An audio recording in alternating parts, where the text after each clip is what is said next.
দেখো এই বাচ্চাটা মানে ঘুমিয়ে থাকে, কিন্তু ঘুমের ভেতর এরকম প্রায় এরকমভাবে কাঁপেও। তো এটা কেন আমি নিজেও বুঝতে পারছি না, কারণ এ খুব অসুস্থ ছিল। প্রায় ধরো এর 20 বারের ওপরের স্লাইন চলেছে। হ্যাঁ, আর দুবেলাই ধরো কোনো বেলায় 5টা 6টা করে ইঞ্জেকশন চলতো। তো সেই জন্য কি না আমি নিজেও বুঝতে পারছি না, কিন্তু আমি দেখি ও যখনই শুয়ে ঘুমিয়ে থাকে কিছুক্ষণ পরই দেখি ও এইভাবে ও কাঁপে, প্রচণ্ড কাঁপে।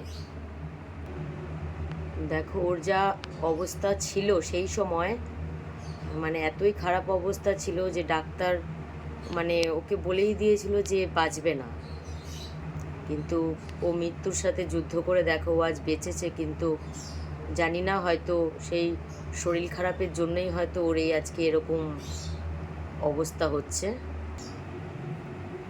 ও 13 দিন অসুস্থ ছিল, মানে অসুস্থ না, 13 দিন ওর স্লাইন চলেছে, ধরো দুবেলা 5টা 6টা করে ইঞ্জেকশান। মানে খুব খারাপ অবস্থায় ও মানে ছিল। সেই সময়টা আমার আজও মনে পড়ে।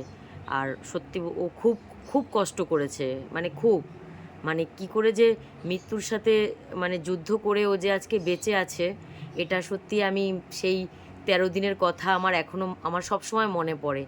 আর সত্যি কথা, ওর উপর আমার খুব মায়া এই জন্যে। হ্যাঁ, ওকে আগে বাইরে ছাড়াই থাকতো, কিন্তু ওকে আমি এক ফুটটাও এখন আমি চোখের আড়াল করি না। জানি না কেন ওর উপর আমার খুব মায়া। মানে ছোট একটা বাচ্চা, ও এত কষ্ট করেছে, এত কষ্টও পেয়েছে।